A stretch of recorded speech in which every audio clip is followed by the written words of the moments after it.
The lawyer's office smelled like cold pipe tobacco and old paper, and the wooden desk between us had a coffee ring on it that was older than I was. I remember that ring, because I remember everything about that afternoon. It was the third week of October, and the maples outside the courthouse window were the color of a struck match. The lawyer was a thin 70-year-old man named Mr. Coldwell, who had been my great-aunt's attorney for 41 years, and he had a way of speaking like a man reading aloud from a book he had read too many times. The will was a single typed page in front of him, the corners curled, and on top of it sat a small brown envelope with my name written on the front in handwriting I did not recognize. My name doesn't matter for this story. What matters is that I was 39 years old, divorced for 4 years, raising a 10-year-old daughter on the kind of paycheck that makes you choose between a new winter coat for her and the dental bill, and that I had not seen the inside of Vermont in 11 years. My great-aunt Hazel had died 2 weeks earlier in a nursing home in St. Johnsbury at the age of 101. I had not been to her funeral. I had been working a double shift at the diner I waited tables at, 3 states south, and by the time I read the email from her nursing home, it was already done. I sent flowers. I cried in the walk-in cooler with my apron still on. I told my daughter that her great-great-aunt had gone to be with the trees because that was the kind of thing Hazel would have said. And my daughter had nodded the way a 10-year-old nods when she does not entirely understand, but she does not want to make her mother cry any harder. I had thought that was the end of it. Then Mr. Coldwell called. "You're the only blood she had left," he had said on the phone, in that careful, slow voice. "She left the farmhouse to you. The land, too. There are some particulars. I'd rather we sat down." So I had taken 3 days off the diner schedule, packed my daughter into the back of my 11-year-old hatchback with a bag of clothes and her school books, and driven 600 miles north to a town I had only seen as a child. The kind of town where the gas station closes at 7. The kind of town with one covered bridge and one general store and one stoplight that blinks yellow after dark. The lawyer's office sat above the general store. There was a narrow staircase up the side of the building with a hand-painted sign at the bottom that just said, "Coldwell," above an arrow. My daughter waited in the truck with her library book and a thermos of cocoa, and the dog from the general store keeping her company through the open window. I climbed the stairs alone. "Sit down, mister," Coldwell said when I came in. "Please, sit. I have something I want to say before I read this." I sat. The chair creaked. "Your aunt was a particular woman," he said. He took his glasses off and folded them on the desk. "She lived in that house alone for 63 years. She refused running water until 1989, and she refused it again in a sense after the well pump failed in 2004. She heated with wood. She read by lamp. She told me once, here in this office, that she had outlived 3 governors and 2 husbands, and she did not see the point of changing her habits for either." I tried to smile. It came out crooked. "What I'm trying to say," he said, "is that she left you a house. She also left you, I think, a question. I am going to read the will. Then I'm going to give you that envelope. And then I am going to ask you gently not to make any large decisions for 90 days. All right?" I nodded. I did not trust my voice. He read the will. It was 3 sentences long. The 1903 farmhouse and the 17.5 acres on the Burnt Mountain Road went to me. The contents went to me. There was no money. There were no other heirs. The will was signed in 1968 and never amended. Then he slid the brown envelope across the desk. "She gave me this 22 years ago," he said. "She said I was to put it in your hand the day I read her will to you. Not before. She was very specific." I picked up the envelope. It was light. I turned it over. On the back, in the same unfamiliar handwriting, were 3 words.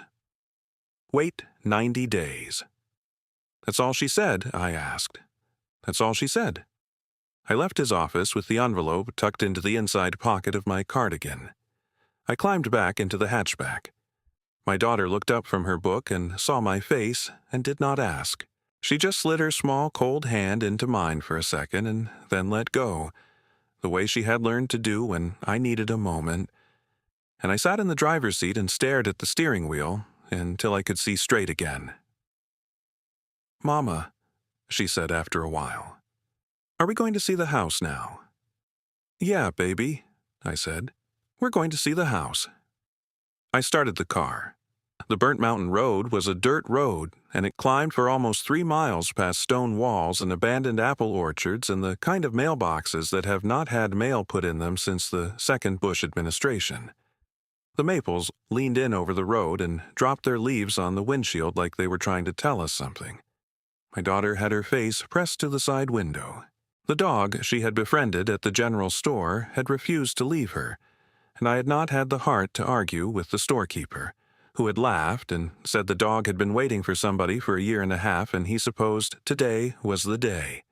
So the dog rode between her feet now, a brown, shaggy mutt the storekeeper had called Birch, and Birch panted and grinned at the windshield like he knew where we were going.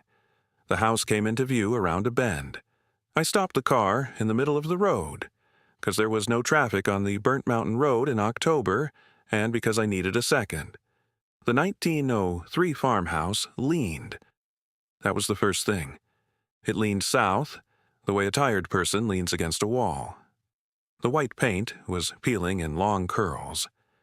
The dark green shutters hung crooked on 3 of the upstairs windows. The wraparound porch sagged at the south end, where 2 rail spindles had rotted clean through. The single brick chimney rose straight and stubborn out of a wood shingle roof that was more moss than shingle on the north slope. And around it, pressed in close like mourners at a slow funeral, the maples were burning. Red and orange and a deep, dying gold. The whole world smelled like wet leaves and wood smoke from somebody else's stove a mile off, and my daughter had gone perfectly still in the passenger seat. "Mama," she whispered, "it's beautiful." I had been about to say something different. I closed my mouth. She was right. It was beautiful. It was also, by any reasonable measure, condemned. But she was 10, and she had spent the last 4 years of her life in 2-bedroom apartments where the walls were thinner than my patience, and what she saw in front of her was a house with a porch and a chimney and trees taller than any building she had ever lived in. "Yeah, baby," I said finally. "It is." The town tax assessor met us at the front gate the next morning at 9. His name was Mr. Forcell, and he had the kind of face that had been telling people bad news for 30 years and had stopped pretending to enjoy any part of it. He shook my hand with a firm, dry grip. He shook my daughter's hand, too, which I noticed and which I liked. Then he walked the property with us with a clipboard in one hand and a cheap drugstore tape measure in the other, and he made small, unhappy sounds in the back of his throat at every corner. "Foundation's gone on the south side," he said. "Sill plate is rotted clean through under the porch. Roof's compromised. No working plumbing. Well's contaminated last we tested it in 17. Septic isn't a septic, it's a hole in the ground. Wiring is knob and tube and won't pass any inspection in this state and most others. Heating is a wood stove and a kitchen range, which is fine if you're 100 years old and don't mind hauling cordwood. For anybody else." He stopped. He looked at me. "Ma'am," he said, "I am going to be straight with you because I think your aunt would have wanted me to. This house is worthless. The land has some value, maybe $12,000 on a good day to a man who wants to put a hunting cabin on it. The house itself is a liability. My recommendation on the record is demolition. I can have the town crew bring a backhoe up the second week of November for $2,000. They will haul it to the county dump. You will be left with a clean lot and a good view." My daughter, who had been crouched by the porch step pulling moss off the wood with her fingers, stood up. "You want to knock it down," she said. Mr. Forcell looked down at her. He had the grace, at least, to look uncomfortable. "I'm sorry, sweetheart," he said. "It's the kindest thing I can tell your mother." "It's not yours to knock down," my daughter said in that perfectly polite 10-year-old voice that has the iron underneath it. "It's ours." He looked at me. I looked at him. I felt the brown envelope in my cardigan pocket against my ribs. "I'll think about it, Mr. Forcell," I said. "I appreciate the honesty. Give me 90 days. He raised his eyebrows. "90 days, ma'am, is a Vermont winter." "You sure?" "I'm sure." He left. The truck went down the dirt road and around the bend, and the sound of the engine faded into the maples, and then there was only the wind and the leaves and my daughter standing on the rotted porch step with her hands on her hips like a tiny landowner. "Mama," she said, "can we sleep here tonight?" "There's no plumbing, baby." "There's a stove. It's October in Vermont." "There's a stove," she said again. "And there's blankets in the trunk. And the storekeeper said Birch sleeps hot. And I want to sleep here. I want to sleep in Aunt Hazel's house." I looked at the leaning porch. I looked at the maples. I looked at my daughter's face, and at the brown envelope I could feel against my ribs, and I thought of a 101-year-old woman who had outlived 3 governors and 2 husbands, and had told her lawyer that her grandniece was not to make any large decisions for 90 days. "All right," I said. "One night. Then we get a motel." We did not get a motel. We slept that night on a horsehair mattress in the upstairs bedroom under 3 quilts that smelled like cedar and old lavender, with the parlor stove humming downstairs and the dog Birch curled at the foot of the bed and my daughter's cold feet pressed against my shins. I lay awake until 2 in the morning, listening to the house settle around us. It made the kinds of small wooden noises old houses make. A creak in the hall. A tick of cooling iron from the stovepipe in the wall. A sigh somewhere overhead like a woman turning in her sleep. I was not afraid. I do not know how to explain that. I was simply not afraid. I felt, lying there in the dark with my daughter breathing against my shoulder, that the house was glad we were in it. In the morning, I built up the fire in the parlor stove and made coffee in an enamel pot on the kitchen range, and stood at the window watching the mist come off the maples. My daughter slept until 8:30, which she had not done in 2 years. Birch slept on the rag rug in front of the stove with his chin on his paws. I made a list that morning at the kitchen table. The list had 2 columns. On one side I wrote everything that was wrong with the house. On the other side I wrote everything that I would need, and what it would cost, and what I had. The first column filled the page. The second column was 4 lines long. At the bottom in the corner I wrote $412, which was what was in my checking account, and I underlined it twice. I cried for about 3 minutes. I did it in the pantry with the door closed so my daughter would not hear. Then I washed my face in cold water from the bucket we had filled at the spring up the hill, and I went back out to the kitchen and poured another cup of coffee, and I told my daughter that we were going to spend the next 90 days cleaning the house from top to bottom while I figured out what to do. She lit up like a lamp. "Like an adventure," she said. "Like an adventure," I said. The first week, we did the upstairs.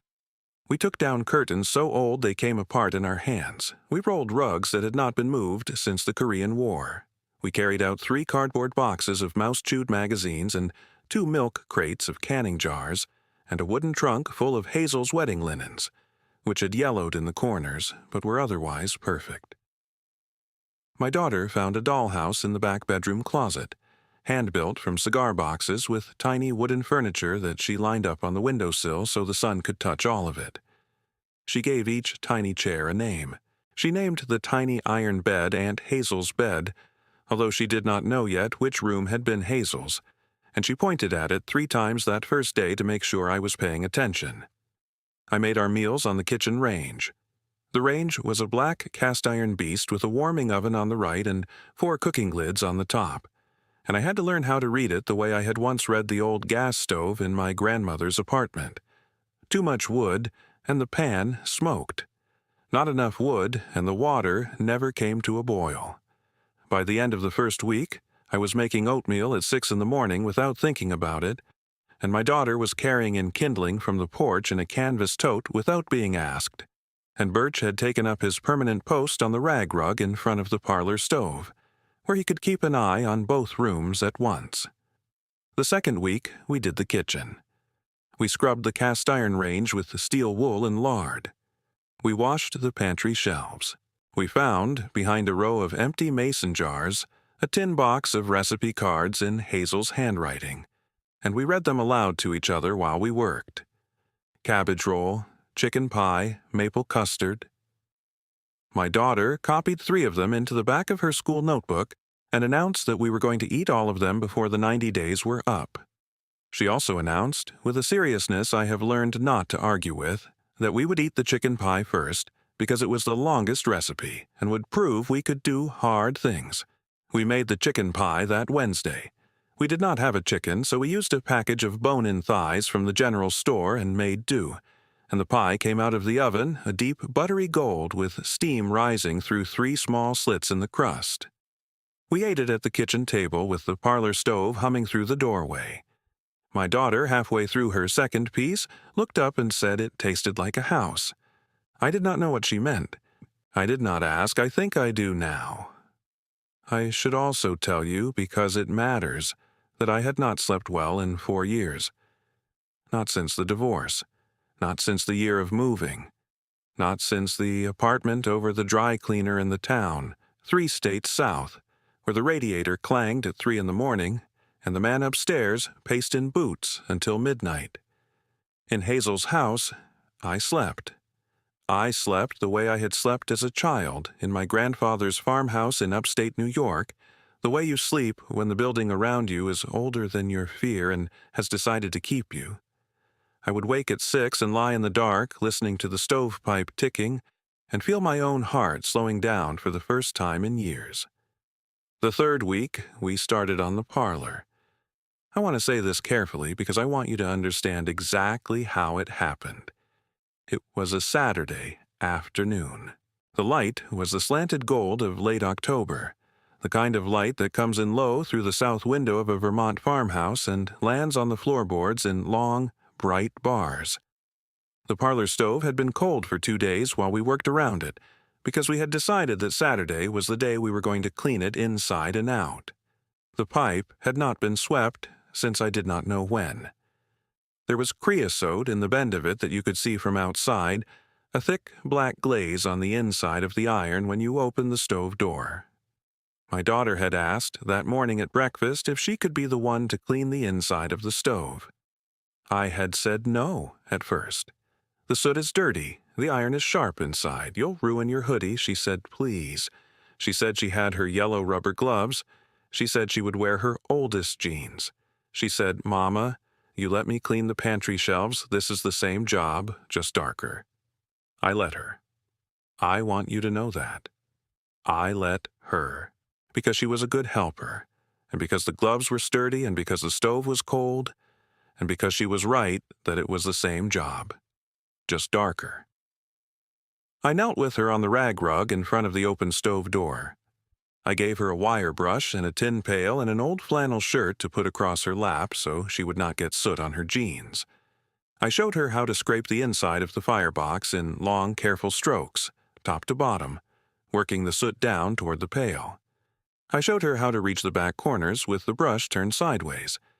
Then I went into the kitchen to start lunch, because she had asked, very seriously, if she could do this part by herself, like a real chimney sweep. I was at the kitchen sink washing potatoes when I heard her say my name. She did not call it. She said it. Quiet. Careful. The way you say a word when you have just seen something you do not entirely understand. Mama. I turned the tap off. I dried my hands. I walked into the parlor. She was kneeling in front of the open stove. The yellow rubber gloves were black to the wrist with soot. Her face was streaked where she had pushed her hair back. The stove door was open, and the firebox behind her was scraped clean, and the wire brush was on the rag rug beside her knee. In her gloved hands she was holding, very gently, the way you would hold a baby bird, a small flat packet wrapped in yellowed waxed paper. The waxed paper was dark with age. The packet was tied with a thin loop of brown twine. It was about the size of a paperback book. "Mama," she said, "it was inside the pipe. There's a bend." It was tucked up in the bend behind the elbow. I almost didn't see it. The brush hit it, and I thought it was creosote, and then I reached up, and it didn't feel right. I sat down on the rag rug. My knees just gave. I sat down hard next to her, and I looked at the packet in her hands, and I felt the world go very quiet around me, the way it does when you have been told something important, and your body has heard it before. Your mind has caught up. "Honey," I said. My voice did not sound like my voice. "Honey, set it down. Set it on the rug. Don't open it yet." She set it down. She peeled off the rubber gloves, slow and careful, the way I had taught her to peel off bandages. She put her small, clean hand on top of mine. "Mama," she said, "whose is it?" I looked at the packet. The waxed paper had darkened the way old waxed paper does, but it was intact. There was no mold. There was no water damage. The bend in the pipe behind the elbow had been a dry pocket above the heat for almost certainly more than half a century, and whatever was inside that paper had been put there by a hand that knew exactly what it was doing. "I don't know," I said. "Yet." I made her wash her face and her hands and change out of her suited clothes. I made myself wash my own hands twice. I set the packet on the kitchen table on a clean dish towel under the lamp, and I lit the lamp even though it was 3 in the afternoon, because I wanted the light right. My daughter sat across the table with her chin on her folded arms and her eyes wide, and she did not say one word. I untied the brown twine. The waxed paper opened in 3 folds like an old letter. Inside was a single sheet of cream-colored stationery, folded once. The paper had yellowed at the edges, but the ink on it was dark and clean and unhurried. The handwriting was the same handwriting I had seen on the brown envelope in the lawyer's office. Hazel's handwriting. The letter was dated September the 11th, 1947. I read it once to myself, then I read it again, slower, with my hand pressed flat against my mouth. Then I read it aloud to my daughter because she was sitting across from me with her chin on her arms and her hazel eyes serious, and because she had been the one to find it, and because a letter written in 1947 deserved to be heard by the only 2 living people in the world who needed to hear it. "To whoever opens this," I read, "if you are reading these words, then either I am dead and gone or I have, in my old age, finally lost my nerve. Either way, the house has done its work and brought you here. My name is Hazel. My husband Theodore died on the 18th of August this summer of a heart attack on the Boston train, and he left me with a house, a stove, and a problem.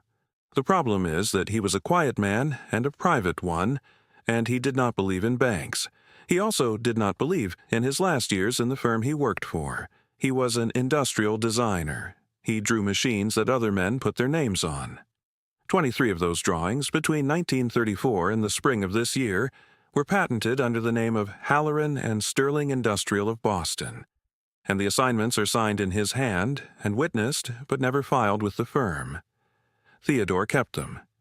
He told me once at this kitchen table that he had kept them because a man's name on a thing is the only honest thing he has, and Halloran and Sterling had taken his name off 23 things, and he was not going to let it go without a reckoning. I have not had the heart to file them. I do not know that I will, but I have not destroyed them either. They are in a floor safe under the kitchen pantry cupboard. To open the safe, lift the loose floorboard at the back left corner of the pantry, the one with the knot in the grain that looks like a sleeping cat. The safe is iron and round, and the dial is silver. The combination is right 32, left 14, right 32 again. Inside you will find the assignments, his fountain pen, a copy of our marriage certificate, and a letter from him to me which is not for you and which I ask you to leave folded. If you are reading this, it is because you have come into this house and stayed long enough for it to trust you, and because the house has shown you the pipe, and because you are, I hope, family. Do with the assignments what your conscience tells you. If you wish to file them, the firm of Coldwell and Coldwell of this town has been my attorney since I was a young woman, and his son will be your attorney, and the law on patent assignments is older than any of us. If you wish to burn them in the parlor stove where they have lived. Either way, the house is yours now. Be kind to it. It has been kind to me. Yours, in whatever way I can be at this distance, Hazel. I set the letter down on the kitchen table. My hand was shaking. My daughter stared at me. "Mama," she whispered, "is it real?" "I think it's real," I said. We went to the pantry. We went together because she would not let me go alone and because I would not have wanted to. The pantry was a narrow room off the kitchen with shelves on 3 sides and a cupboard at the back. The cupboard was a freestanding piece of furniture, oak, painted white a long time ago, and now scuffed down to the wood at the corners. It sat on the pantry floor like it had grown there. I dragged the cupboard out from the wall. It was heavier than it looked, and the floor underneath was the original 1903 wide plank pine, dark with 120 years of dust. My daughter knelt on the floor and brushed at the boards with her hand, and there, in the back, left corner, exactly where the letter said it would be, was a knot in the grain shaped almost exactly like a sleeping cat. She looked up at me. "It's the cat, Mama." "I see, baby." I worked my fingernails into the edge of the board. It came up easier than I had expected. Hazel had put it back all those years ago, in such a way that it would lift cleanly for whoever needed it. Underneath the board was a square iron safe set flush into the floor joists. The iron was painted black. The dial was silver. The dial had a small brass arrow above it. I looked at my daughter. "Mama," she said, "do it." I knelt down. I put my fingers on the dial. My hand was shaking again, and I had to stop and breathe. And my daughter put her small hand on my shoulder the way I had put my hand on hers 100 times, and I felt steady again. Right 32. The dial clicked. Left 14. The dial clicked. Right 32. The dial clicked, and then there was a deeper click underneath, the kind of mechanical sound that says yes.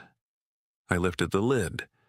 The inside of the safe smelled like cold metal and old paper and the faintest ghost of pipe tobacco.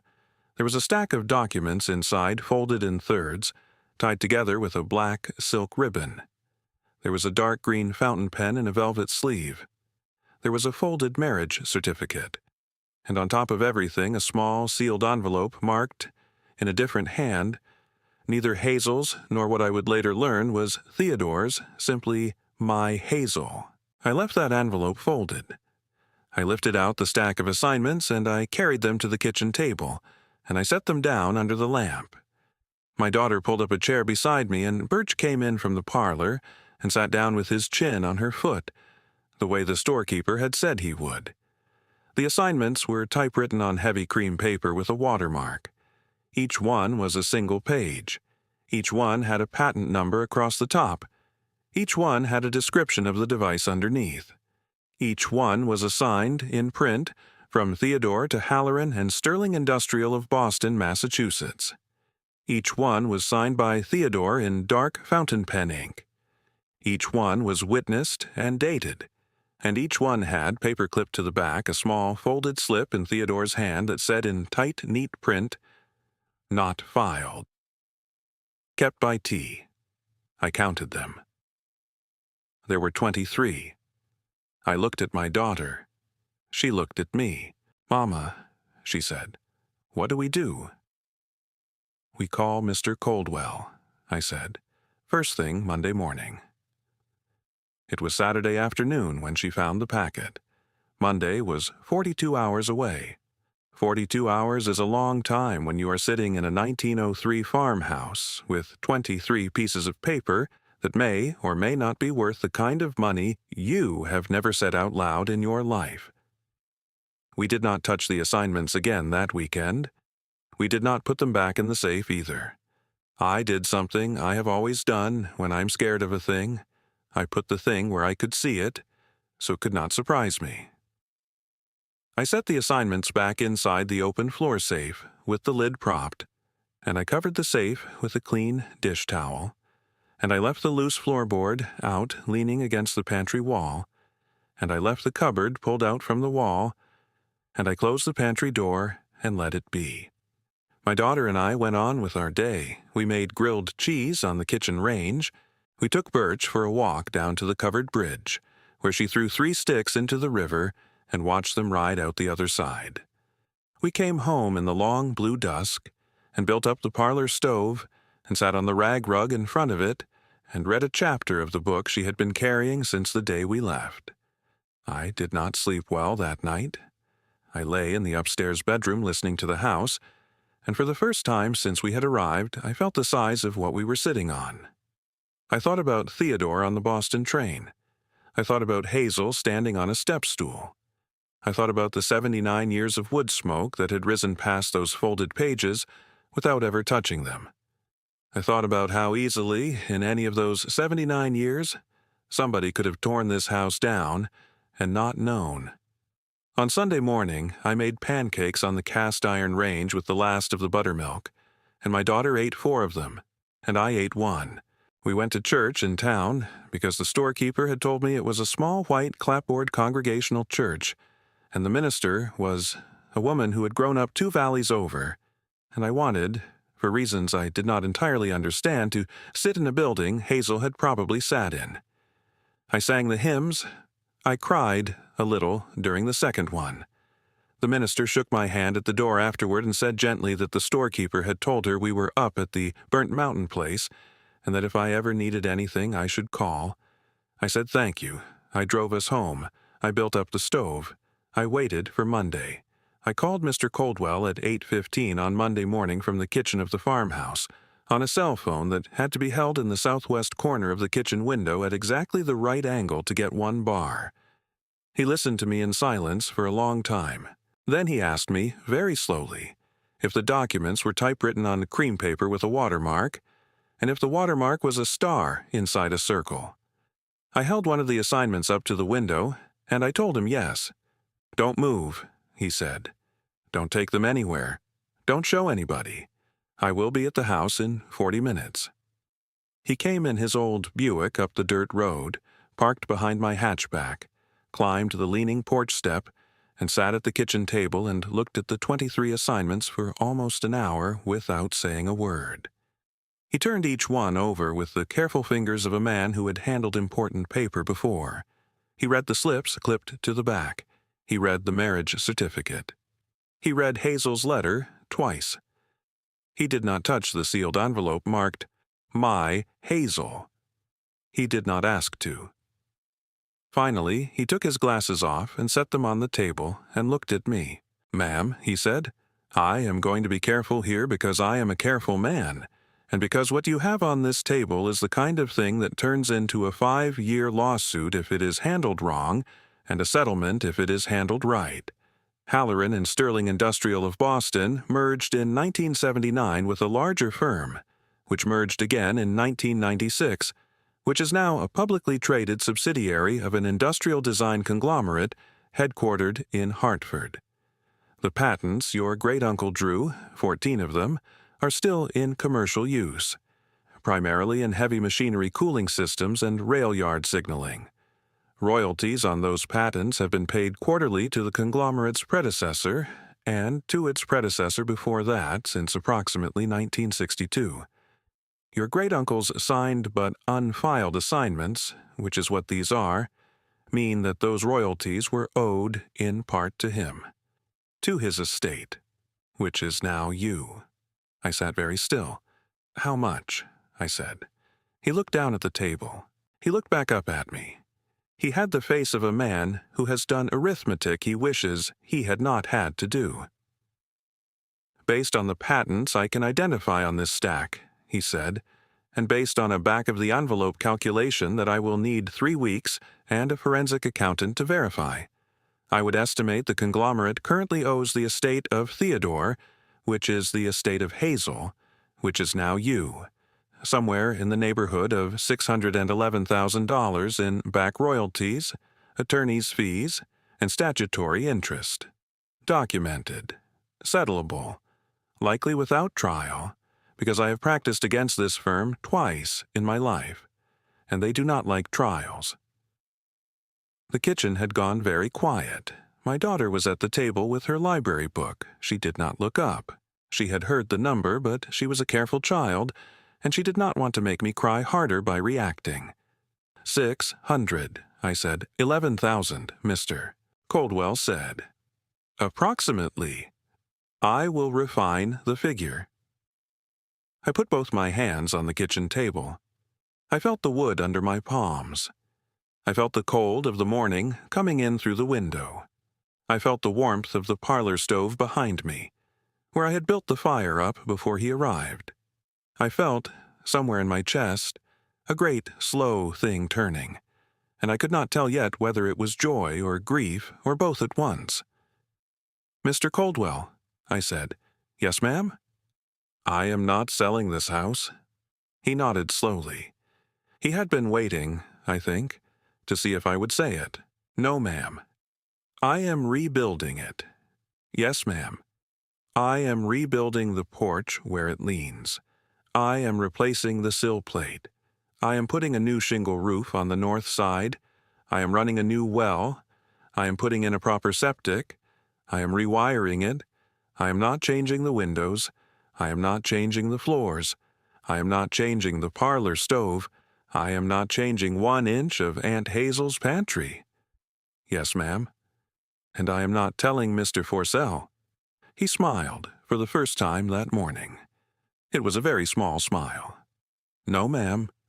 We will not be telling Mr. Forcell." He left after lunch. He took photographs of the assignments on his phone. He took the originals in a manila envelope, which he locked in a fireproof box he had brought up from the office. He left me copies. He told me he would call me at the end of the week with a settlement strategy. He shook my daughter's hand on the way out, and she shook his back like a small adult, and then he stood on the leaning porch for a long moment looking at the maples. "She told me once," he said without turning around, "your aunt.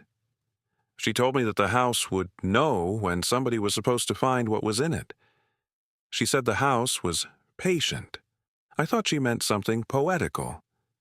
"It was the stovepipe," I said. "Yes, ma'am," Mr. Coldwell said. "It was the stovepipe." He drove away down the dirt road and around the bend. The settlement took 4 months.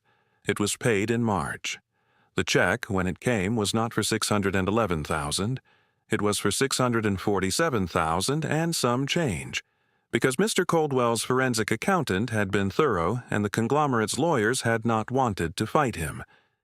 I did exactly what I had told Mr. Coldwell I would do. I rebuilt the porch first in April, with a local carpenter named Rufus and his 2 sons, who used reclaimed Vermont pine and cut every board to match the original. I replaced the sill plate. I replaced the south foundation. I had a new well drilled. I had a proper septic put in, set well back from the spring. I had the wiring redone by a man out of Montpelier who specialized in old houses and who treated every knob and tube run like a museum piece he hated to take down. I put a new shingle roof on the north slope, and the south slope held up better than expected, so I left it. I had the windows reglazed, but not replaced. I had the floors sanded and waxed, but not refinished, because Hazel's floors had 120 years of footsteps in them, and I was not going to take that out. I did not touch the pantry. I did not touch the floor safe. I did not touch the parlor stove. I had the parlor stove cleaned and inspected by a chimney sweep from a town 2 valleys over. who said in his entire career he had only ever seen one finer potbelly, and that one had been in a museum. I had the pipe swept, I had the bend in the elbow replaced with a new piece of black stovepipe of the same gauge, and I kept the old piece, and I keep it still, in a wooden box in the parlor cupboard. I framed a sepia photograph of Hazel, taken in 1947, that I found in a tin in the upstairs trunk. She was 38 years old in it. She was wearing a tailored blue dress with a small white collar, although the dress is not blue in the photograph.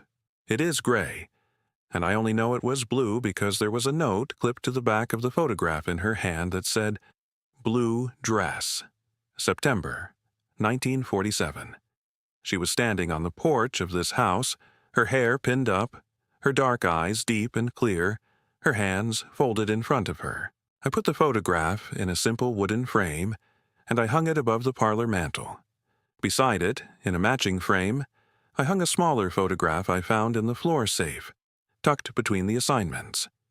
It is Theodore in 1946, mid-40s, dark tweed three-piece suit, a neat dark mustache, a folded technical drawing in his right hand, a fountain pen visible in his breast pocket. He is not smiling. He has the eyes of a man who has been working on something for a very long time and is almost done with it. I enrolled my daughter in the small mountain town's elementary school in January. There are 47 children in the entire school, kindergarten through 6th. Her teacher is a woman who taught Hazel's nephew in 1969 and who remembers Hazel coming to a parent conference in a blue dress with a small white collar. My daughter walks to the bus stop at the end of our dirt road every morning with Birch beside her and a thermos of cocoa in her backpack. She comes home in the afternoon with mud on her knees and stories about a boy named Elias who can name every kind of tree. I quit the diner in February. I did not need the income. I needed something else, though, and so I took a part-time job at the general store under the lawyer's office. I work 3 mornings a week. I pour coffee. I sell penny candy to children whose parents I have known for 2 months. I have learned the names of every regular. I have learned the names of every dog. The storekeeper has told me twice, with a serious face, that Birch chose well. It is now October again. The maples are turning. The porch is straight. The roof is whole. The chimney still leans a little because Mr. Coldwell said leave it be, because some things are not meant to be perfectly plumb. The well runs clear. The lights work. The kitchen has running water for the first time in 20 years, which my daughter still finds astonishing, although she has been careful, as I have been, to keep the pump house I had built 100 yards from the spring, so the spring itself is undisturbed. The parlor stove is burning right now as I write this. I built up the fire at 4 in the afternoon with 3 pieces of seasoned maple from our own woodlot. The stove is warm. The cast iron door is closed. The mica window glows the color of a sunset. My daughter is at the kitchen table on the other side of the room doing fractions in a notebook.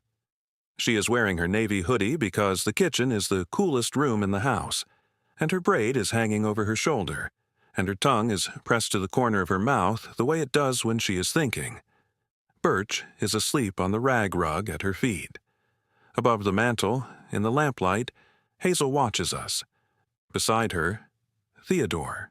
2 people who lived in this house and loved this house and trusted this house to hold something for as long as it needed to be held. I think sometimes about Mr. Forcell and his backhoe and his clean lot and his good view. I think about him kindly. He was telling me what his job had taught him to tell me, and his job is not a job that rewards hope. I do not blame him. I send him a Christmas card. He sends one back. I think about the Portland flippers in their navy fleece vest, the ones who laughed at the auction in Penley's Cove, and then I remember that there were no Portland flippers because that was a different story.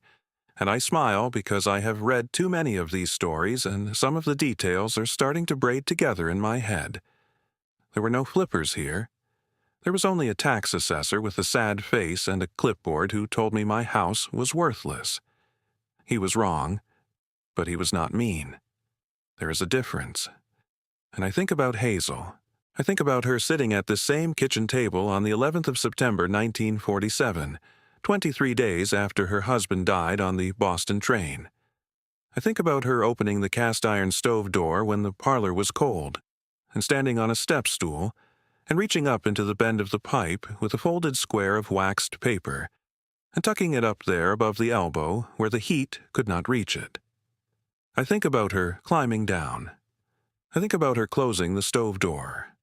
I think about her sitting back at this kitchen table in her blue dress with the small white collar in this same lamplight, and writing those 3 words on the back of a brown envelope, and walking it down the next morning to a young lawyer named Coldwell who had just hung his shingle above the general store. Wait 90 days. She waited 79 years. She trusted the house. The house remembered. My daughter looks up from her fractions. "Mama," she says, "are you crying?" "A little, baby." "Is it good crying?" "Yeah," I say. "It's good crying." She nods, the way 10-year-olds nod when they have decided an answer is acceptable, and goes back to her fractions. The stove ticks. The maples outside the south window are the color of a struck match. Birch sighs in his sleep. The town said the house was worthless. The town was wrong. The house was waiting. It was waiting for us. I do not know who will read this. I do not know who finds these stories on the kinds of nights people find these stories. But if you are a single mother sitting on the edge of your bed at 1 in the morning, looking at a checking account balance that makes the math hard, and if somebody has just told you that something you love is worthless and ought to be torn down, I want you to do one small thing. I want you to wait. I want you to wait the 90 days or the 79 years or whatever the wait is in the shape of your life. Look behind the cupboard. Look in the bend of the pipe. Look at the knot in the grain that is shaped like a sleeping cat.